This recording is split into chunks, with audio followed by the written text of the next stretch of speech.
सात संगत जी, प्यार से कहना धन निरंकार जी। सात संगत जी, दासी आप महान संतों के सामने क्या बोल सकती है। रहमत करो, बख्शिश करो। प्यारी सात संगत जी, निरंकार हम सब पर कृपा कर रहा है और हमें भी अपनी तरफ से पूरी सात संगत जी कोशिश करनी है कि ज़्यादा से ज़्यादा सेवा करनी है, हर पल सुमिरन करना है और जितना ज़्यादा से ज़्यादा हो सके संगत भी करनी है।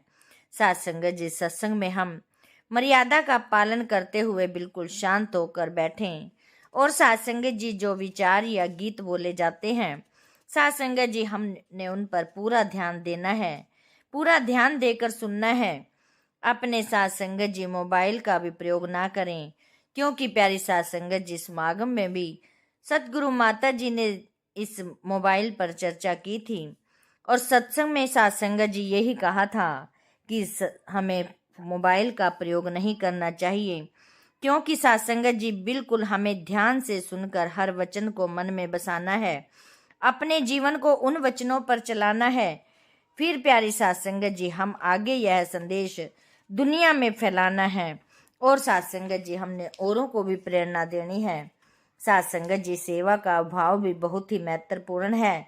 जब हम सात संगत जी सत्संग के लिए सत्संग भवन में आते हैं तो सेवा भी अपने आप हो जाती है। जब हम घर में बैठे हों या दुनिया में कहीं भी हों तो वहाँ भी सेवा, सुमिरन और सत्संग का अभ्यास हो जाता है। सात संगत जी अगर हम ऑफिस में हैं तो अपने सात संगत जी जो साथ में काम कर रहे हैं उनको प्यारी सात संगत जी एक पानी का गिलास पानी पिला देते हैं तो भी प्यारी सात संगत जी वो एक सेवा का रूप ही होगा। लेकिन सात संगत जी वह तभी सेवा है जब हमें याद रहेगा कि हम किसी इंसान की सेवा नहीं बल्कि उस निरंकार रूप के मानते हुए सेवा कर रहे हैं। दिन में प्यारे सात संगत जी कोई भी समय निकाल कर अगर हम घर में ही आपस में बैठकर सुमिरन कर लें, आपस में ही गुरमत की कोई बात कर लें तो वो भी मुबारक है। सात संगत जी वो भी एक सत्संग का ही रूप है। ऐसे ही प्यारे सात संगत जी हमें जब हम निरंकार से पूरी तरह समर्पित हो जाते हैं, एक एक पल हमारी लीव इस निरंकार से जुड़ जाती है, जाने अनजाने में हुई सभी भूलों को महसूस करते हैं, निरंकार से माफ़ी मांगते हैं, तभी प्यारी सात संगत जी हम भक्ति के पात्र बने रहेंगे। भक्ति में अपना जीवन समर्पित रखें। प्यारी सात संगत जी ना कि कोई शर्त रखें कि मेरा फलां काम हो जाए तो मैं सत्संग मर जाऊंगा, मेरा फलां काम बन जाए तो मैं महापुरुषों को खाना खिलाऊंगा, मेरा फलां काम हो जाए तो मैं चरण डलवाऊंगा। नहीं सात संगत जी, हमारे मन में ये शर्तें ना आए। हमें एक अपने आप ही प्यारी सात संगत जी हमें निस्वार्थ होकर सेवा सुमन सत्संग करना है। सहज अवस्था में जीने के लिए सात संगत जी निरंकार की रजा में रहना है, उसमें कोई कमियां ना निकालें, बस जो है वह निरंकार का भाना माने और अपना पल पल निरंकार के भाने में व्यतीत करें। जैसे कि सात संगत जी कविता में भी लिखा हुआ होता है कि सजदे भी करूं, शिकवे भी करूं, ये भक्ति का दस्तूर नहीं। भक्ति है नाम समर्पण का, इसमें शर्तें मंजूर नहीं। प्यारे सात संगत जी निरंकार कृपा करे, नित्य प्रति के कार्य करते हुए भी हर पल इस दत्तार का शुक्राना करते हुए रहें। सेवा सुमन सत्संग सात संगत जी अब सबके जीवन का अंग बन जाए, यही प्यारी सात संगत जी दासी की भी कामना है। दासी भी अपने जीवन को ढाल पाए। जैसे कि सात संगत जी एक बार सतगुरु माता जी ने अपने विचारों में फरमाया कि एक आरी के ऊपर एक सांप लिपटा हुआ था और नीचे लिखा था कि एक घटना दिखाया जा रहा था कि एक सांप आरी की तीखी धार पर लिपटा हुआ था, जिसके कारण वह जख्मी हो गया, उसका खून बह रहा था। सांप को लगा कि मैं अपने खतरे में हूँ, उसने उस आरी पर अपने फन से जोर से डंक मार दिया। अभी तक तो प्यारी सात संगत जी वो एक जगह से जख्मी था और डसते ही लोहे की तीखी धार के कारण उसका मुंह भी जख्मी हो गया। सात संगत जी यही घटना जब माता जी ने सुनाई तो सात संगत जी ये एहसास हुआ कि हम भी कई बार सात संगत जी गुस्से में होते हैं। कभी ऐसा लगता है कि गलती सामने वाले की है या परिस्थितियां कुछ ऐसी हो जाती हैं कि हम गुस्से में आ जाते हैं और अपना ही नुकसान कर बैठते हैं। साथ संगत जी, हमें उस घड़ी निरंकार का सहारा लेना है, इसका ध्यान रखना है। कोई भी काम प्यारे साथ संगत जी तभी हमसे गलत नहीं होगा यदि हम प्यारे साथ संगत जी निरंकार पर अपना सारे कार्य छोड़ देते हैं, तो प्यारी साथ संगत जी हमारा कोई भी काम गलत नहीं होगा। निरंकार प्यारे साथ संगत जी सब पर कृपा करेंगे। और प्यारे साथ संगत जी, जो ब्रह्म ज्ञान की दौलत सबकी झोली में आई है, हम इसकी प्यारी साथ संगत जी कीमत याद रखें और पल पल इसके ध्यान में लगे रहें। साथ संगत जी, दासी आज पड़ोस में बैठी हुई थी तो प्यारी साथ संगत जी एक बहन कहने लगी कि ये निरंकारी पैर क्यों छूते हैं। तो प्यारी साथ संगत जी, दासी ने यही कहा कि ये निरंकारी मिशन का एक सबसे बड़ा सच ये है कि एक ऐसी भावना से एक दूसरे का सम्मान करते हैं कि सामने वाले के अंदर घर में जो आत्मा है वो परमात्मा का अंश है। साक्षात निरंकार का दर्शन करते हुए नर पूजा नारायण पूजा ही मान करके एक दूसरे का अत्यधिक सत्कार करते हैं। और साथ संगत जी, निरंकारी महात्मा के अंदर सेवा भावना तो कूट कूट कर भरी होती है।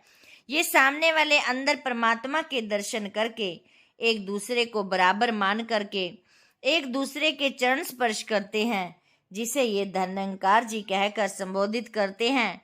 तो ऐसा क्यों छोटा बड़ों के पैर छुए, ये तो पूरे संसार में देखा है, लेकिन बड़े भी छोटों के पैर छुए तो ये सिर्फ एक निरंकारी मिशन में ही देखा है।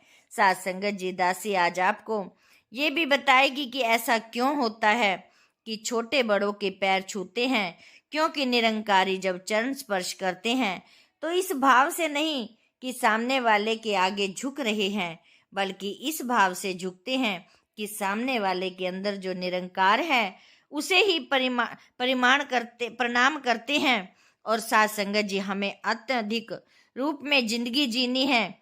कहने का भाव यह है कि हमें आत्मा से आत्मा को मिलाना है। साथ संगत जी, आत्मा ही कोई उम्र नहीं होती, ना किसी की छोटी होती है और ना ही किसी की बड़ी होती है। तो इसीलिए साथ संगत जी, एक पति पत्नी को, पत्नी पति को, एक बेटा पिता को, पिता बेटे को, सबको ही प्यारी साथ संगत जी एक दूसरे के चरण छूने रह चाहिए। क्योंकि साथ संगत जी, हमें एक दूसरे के अंदर इस निरंकार को देखकर एक दूसरे के प्रति झुकना है और इस निरंकार प्रभु के दर्शन करने हैं।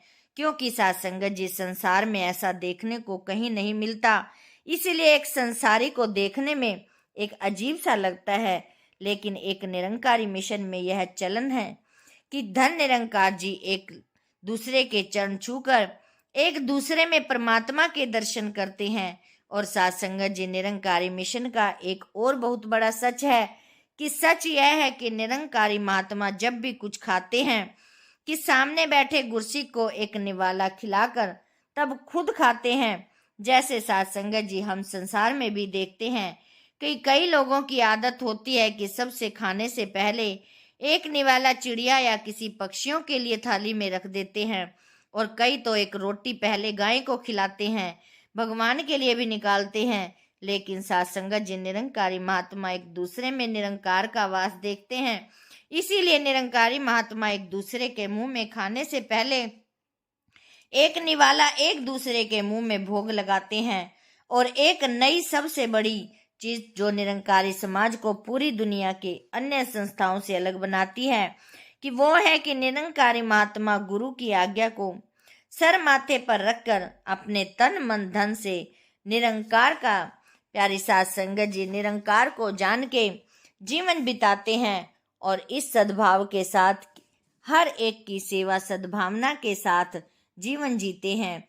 और साथ संगत जी, एकत्र को ही अपना मकसद मानना है। साथ संगत जी, हमें मिलकर यह प्रण करना है कि जैसा सतगुरु माता जी चाहती हैं, हमें भी अपना जीवन इन्हीं तथ्यों पर बिताना है और मिशन का नाम आगे और भी ज्यादा रोशन करना है। साथ संगत जी, दासी इन्हीं वचनों से आप जी से क्षमा चाहेगी। दासी और कुछ ना बोलते हुए साथ संगत जी, दासी आपसे क्षमा चाहेगी। और साथ संगत जी, दासी के चैनल को भी जरूर सब्सक्राइब कर देना और शेयर भी करना, साथ संगत जी लाइक भी करना, ताकि साथ संगत जी, दासी आप जी से आशीर्वाद लेती रहे। साथ संगत जी, प्यार से कहना, धन्य निरंकार जी। साथ